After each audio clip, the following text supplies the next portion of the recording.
All right, let's dive right in. Today, we are getting into the very architecture of how we think. We're going to explore the powerful and often totally invisible world of our beliefs. All these ideas are inspired by the author of The Designer is the Design, and it really all kicks off with one huge shift in how we see things. Wow. Just take a second with that one. This single idea is really the key to everything we're talking about today. It's that exact moment when our natural curiosity about what's true can get quietly swapped out for a need to know what's allowed. It's the pivot from real discovery to just fitting in. So let's dig into that switch, right? We're going to break down the massive difference between what we actually know for ourselves and what we've simply been taught to accept. And it all starts with a really simple but profound distinction. Okay, so check this out. On one side, you have knowing. This is the stuff that comes from your own direct personal experience. You touch the stove, you know it's hot. It's something you discovered. But on the other side, you've got belief, which so often is just borrowed. It's absorbed from the world around you. And that's the thing, isn't it? Think about when you were a kid. We absorb our first beliefs about how the world works pretty passively, a lot like how we learn our first language. They just seep in. And this happens before we have the tools, the critical thinking teeth, to really chew on them and figure out if they're actually true for us. So if we just absorb these beliefs without choosing them, how on earth do they get such a powerful grip on us? Well, this next part looks at how these ideas start to form a kind of protective armor around us. Let's just be super clear on what we mean here. An inherited belief is basically any idea you've soaked up from your environment, your family, your culture, without consciously choosing it or testing it against your own real-life experience. It's kind of like the default setting you're born into. And these beliefs, they don't just appear out of thin air. They have some really effective delivery systems. They come from our parents, of course. They get structured by our institutions, like schools and religions. They get hammered home by just sheer repetition. And maybe most importantly, they're often protected by a deep-seated fear of what might happen if we ever stopped believing.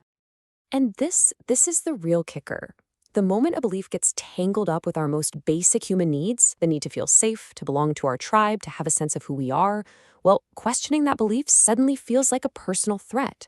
It's like you're not just questioning an idea anymore, you're questioning your own survival. And that feeling of danger, that's what builds the walls. It turns these unchosen beliefs into a massive fortress that we defend like our lives depend on it, often without ever really looking at what we're protecting inside.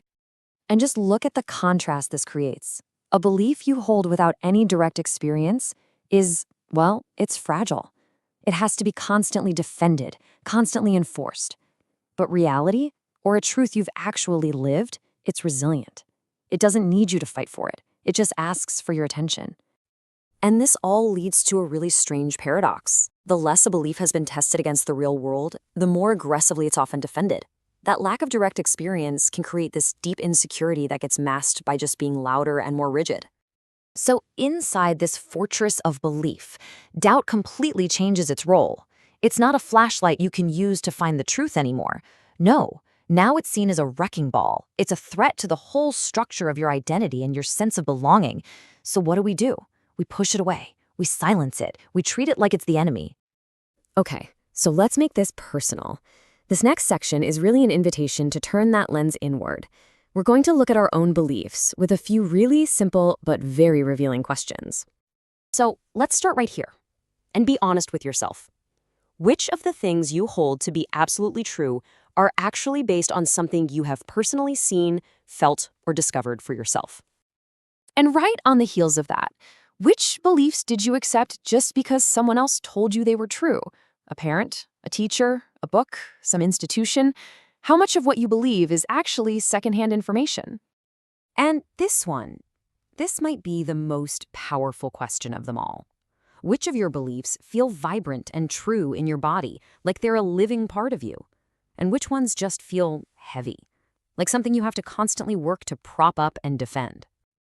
Okay, I know those are some big questions, so let's just ground ourselves for a second. It's really important to remember this. Reality doesn't need us to believe in it for it to work. Fire is going to burn you whether you believe in combustion or not. Gravity works. These things just exist, completely independent of our thoughts about them. And that brings us to our final section. After we've kind of poked at the fortress and questioned what's real, what happens next? This is all about what remains when that armor starts to loosen. You know, here's a thought that might actually be pretty comforting. Letting go of an old belief isn't usually like tearing down a steel wall. It's more like letting go of a familiar old habit. These beliefs stick around not because they're so powerfully true, but simply because they're familiar. They're just the background noise we've gotten used to. And this leads us to the quietest and maybe the most profound question of all. We have this fear that if we let go of a core belief, our entire world will just fall apart. But what if it doesn't? What is left standing in that quiet space when the belief is gone, but you are still here? The source material for this whole idea ends with this one instruction. Don't rush to find an answer. Just let that question sit with you for a while. Let it echo. What remains? Thanks for joining us today.